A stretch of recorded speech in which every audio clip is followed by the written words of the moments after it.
मैया भगवान पहले कहाँ आते हैं? जब तक अंदर नहीं होगा ईश्वर तब तक बाहर कैसे दिखेगा? कैसे? उदाहरण से समझिए। एक सज्जन चश्मे की दुकान के सामने खड़े थे।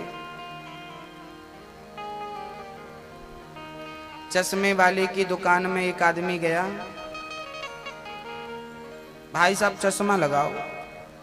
दुकानदार ने क्या किया? लेंस डाले, अब दिखा नहीं, अब दिखा नहीं, अब दिखा नहीं, अब दिखा, हाँ हाँ दिखा दिखा। ओहो हो, ये सेट हो जाएगा, ये बढ़िया।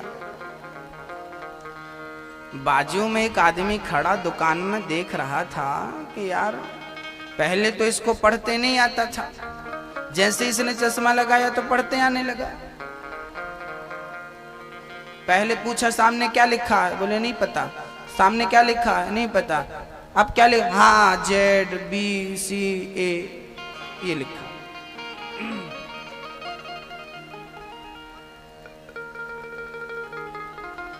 एक बाहर का आदमी बड़ा कौतूहल बस अंदर गया और बोला भाई मुझे भी जरा चश्मा लगा। उसने बढ़िया ऐसे लेंस डाला। बोले अब दिखा? बोले नहीं दिखा। बोले आप पढ़ो क्या लिखा है? दिखा दिखा। उसके पूरे लेंस खत्म हो गए, इसको कुछ दिखा ही नहीं।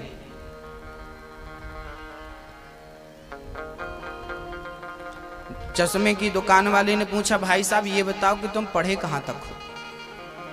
बोले हम तो कुछ भी नहीं पढ़े। तब दुकान वाले ने पूछा कि तुम ABCDEFGHIJ पहचानते हो? बोले ये क्या होता है? कहां रहते हैं ABCD? कौन सी गली में? हम नहीं जानते।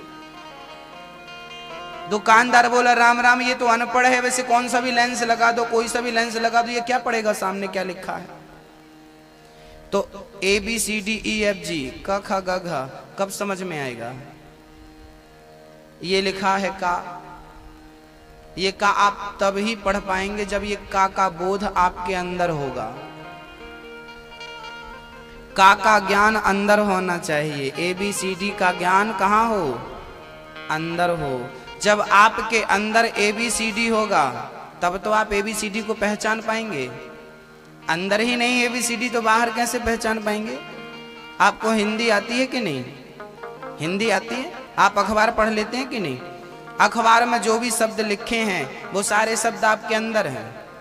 अंदर हैं तो आप अखबार पढ़ लेते हो।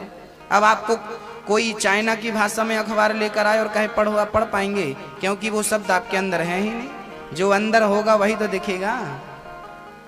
तो शब्द काखा गाघा अंदर होने चाहिए तब बाहर वाले समझ में आते हैं। ऐसे ईश्वर अंदर होना चाहिए तब बाहर दिखाई पड़ता है, बाहर समझ में आता है।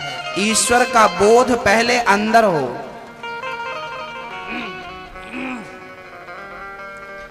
कृष्ण का बोध पहले अंदर होना आवश्यक है, फिर बाहर तो कॉमन है।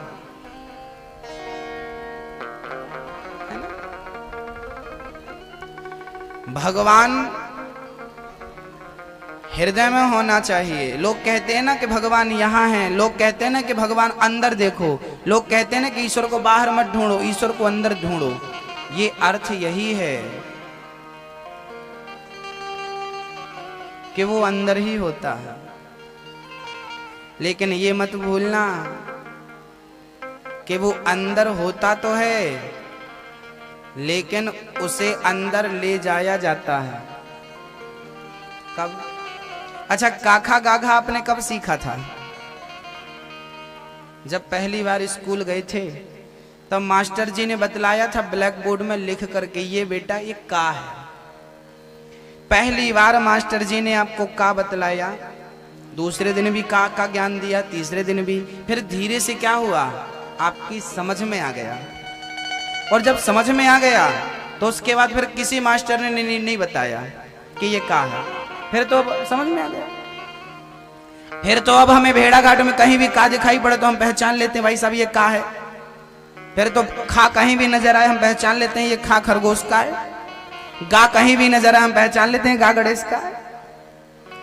पहले बताया गया था गा मतलब गणेश, का मतलब कमल। पहले हमें बताया था का मतलब कमल, लेकिन जब हम बड़े हुए समझदार हुए तब पता चला कि यार का मतलब कमल ही नहीं होता, का मतलब तो कृष्ण भी होता है, का मतलब तो कबूतर भी होता है, का मतलब तो कमल भी होता है, का मतलब तो बहुत कुछ होता है। लेकिन हमने पढ़ा था केवल एक, का मतलब कमल, गा मतलब गणेश। लेकिन जब हमें बुद्धि आई तब पता चला कि गा से केवल गणेश नहीं होता, गा से गोवर्धन भी होता है, गा से गजानन भी होता है, गा से गजब भी होता है, गा से बहुत कुछ होता। लेकिन पहली बार हमें बहुत कुछ नहीं पढ़ाया गया, पहली बार हमें गा से गणेश पढ़ाया गया, मां से मंदिर पढ़ाया गया, मां मंदिर का। लेकिन बाद में पता चला कि मां से सिर्फ मंदिर नहीं होता, मां से मां भी होता है, मेरी मां, मां से मां, है ना? समझ रही हो मैया? पहली बार आपको एक अक्षर पढ़ाया गया था, का खा गा घा, पूरे 52 अक्षर पढ़ाए गए थे। उसके बाद फिर आपको बोध हो गया, फिर आपको कहीं भी मिले तो आप पहचान लेते हो। ऐसे ही सत्संग करने से ही ईश्वर अंदर जाता है। जैसे विद्यालय गए तो मास्टर जी के द्वारा काखा गाघा अंदर चला गया, ऐसे ही जब सत्संग करोगे तो ईश्वर अंदर जाएगा। और जिस दिन वो अंदर चला गया उस दिन कहीं भी देखोगे, किसी भी पत्थर को देखोगे, किसी भी व्यक्ति को देखोगे, किसी भी जीव को देखोगे, उसमें ईश्वर ही नजर आएगा, कृष्ण ही नजर आएगा। सिय राम मैं सब जग जानी, तुलसीदास जी ने कहा है ना, सिय राम मैं सब जग जानी, करहूं प्रणाम जोरी जुग पानी। सब मैं निज प्रभु मैं देखा ही जगत, के ही सन करहि विरोध। सब ईश्वर है, अथा तो ब्रह्म जिज्ञासा, सर्वम खलविदम ब्रह्म। सब ईश्वर है, सब परमात्मा, अहम ब्रह्मास्मि। सब भगवान है, सब भगवान हैं। ये बात समझ में कब आती है? जिस दिन ये बात समझ में आ जाए कि सब भगवान हैं, उस दिन ईश्वर की प्राप्ति निश्चित है, उस दिन भगवान मिल गए। क्या करें, सब में भगवान नजर ही नहीं आते।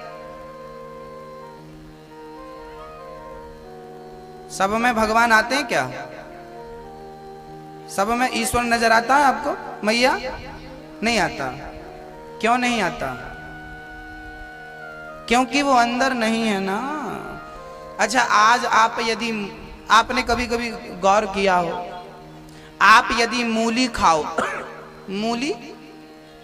मूली खाओ तो फिर डकार आती है ना, तो डकार किसकी आती है? मूली की। प्याज खाइए तो डकार किसकी आएगी? जो खाएगा भाई, जो अंदर होगा वही तो बाहर निकलेगा। ऐसे ही जो अंदर होता ना वही बाहर निकलता है। यदि अंदर भगवान होंगे तो बाहर भी भगवान ही निकलेंगे। अंदर ही नहीं है तो बाहर कहां से आएगा? अंदर।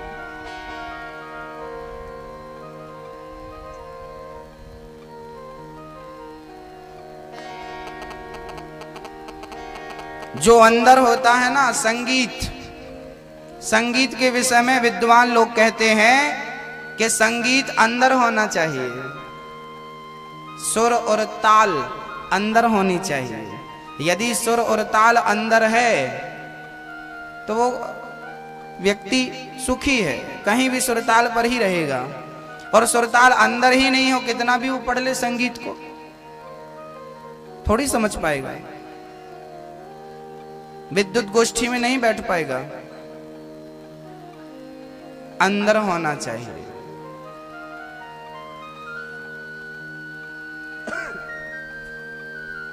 तो भगवान कहाँ होना चाहिए मैया? अंदर। अभी तक नहीं है। आप लोग कहते हो ना हमारे तो अंदर भी तो, हमारा भगवान अंदर। यहाँ कहाँ भगवान? यहाँ ऐसे थोड़ी होता है। उसे अंदर ले जाया जाता है, बिठाना पड़ता है, जगह देना पड़ता है। आपके घर में आप हमें ले जाओगे तब हम जाएंगे, कैसे चले जाएंगे बोलो? आपके घर में जब आप हमें बुलाएंगे तब हम आपके घर जाएंगे, और जहां बिठाएंगे हम वहां बैठेंगे। ऐसा थोड़ी कि डायरेक्ट हम आपके किचन में चले जाएं। भाई जहां आप हमें बिठाएंगे हम वहां बैठेंगे।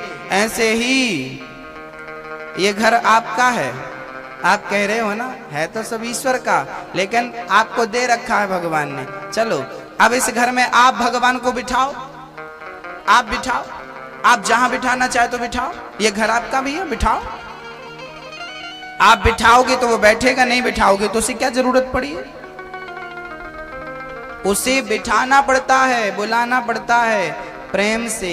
जिसके हृदय में प्रेम है, जिसके हृदय में भक्ति है, भगवान उसके हृदय में आ जाता है, आकर के सुरक्षित जगह पर बैठ जाता है, और बैठ करके अपने भक्तों की सदा रक्षा करता है, सदा भक्तों का ध्यान रखता है, जैसे माँ बच्चे का ध्यान रखती है।